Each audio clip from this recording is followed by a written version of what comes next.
Hello, Handsome House Reviews is back, and we're on to a film review. And this one is 1917, a World War I movie released at the end of last year, but got released here in Australia this month in January, so why not give it a go here? So, what's the story? Well, in the year 1917, where I would say on the Western Front, the two British soldiers are given a mission to travel to another part of the British stronghold to deliver a message to another battalion where to call off an attack that's scheduled the following day because they have heard rumours that the Germans have planned an ambush on them. Also add to tension is that one of those two soldiers just happens to have their brother in that platoon. So the two soldiers head off through no man's land, war-stricken areas and German strongholds as to deliver the message to call off the incoming attack. So, yeah, I mean, honestly, I think the story's handled pretty well. Honestly, I gotta say, it definitely has this real sense of, it definitely has a sense of realism in the story. It feels natural, and I think this is one of those movies that you can feels real to. It sort of feels like what actually happened in World War One. I mean, so yeah, I think there is this realism that everyone agrees with, and I agree with too. The direction in this is handled pretty well. The director did really well in this.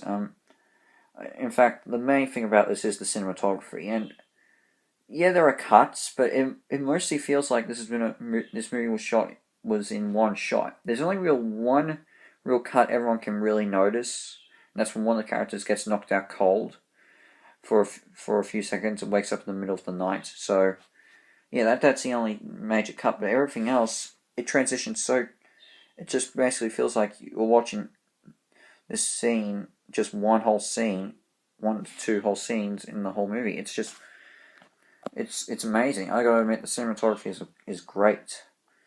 Sound design, pitch perfect. I love it. The sounds all come from battles in World War One, armies and all that. That handles well. There are some really emotional moments. I mean, there is this one scene where I won't describe it, but there was this one scene where both characters are walking through a lake and there's a whole lot of dead bodies around floating in it, charred remains, barbed wire. And I gotta admit, I actually almost got teary-eyed at it. I came real close. It's only for a short moment, but man, that really did get to me. There are many different twists and turns in the story, especially where you think the story is about to begin. I won't reveal what happens, but yeah, there are some real surprises here and there. The tension.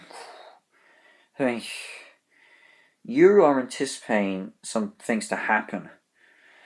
Battles to happen, something bad to go wrong. And while there are moments, specifically when they encounter some booby traps in the Germans' abandoned the Germans' abandoned base, that's when, yeah, that's one of the most tension-filled scenes in it, and where one of the characters is about to die. So, yeah, you've got that, but you're expecting some big action. Yeah, there's some battles, but that's not the real focus. Just these two guys trying to complete their mission and stop a massive amount of fatalities. And yeah, I like that. Also, must give major credit. The actors in this, they're amazing. In fact, they blend into their roles very well.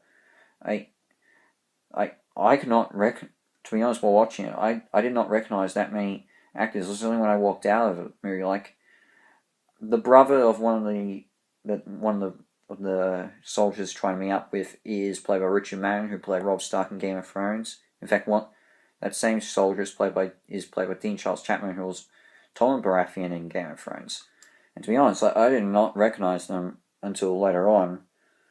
Well, okay, I recognized Richard Madden when I walked out of the theatre, but Dean Charles Chapman, it took me a while to figure him out. Colin Firth's also in this, and I did not recognize him, to be honest. All the actors, they just blend into their roles so seamlessly, and I give much credit.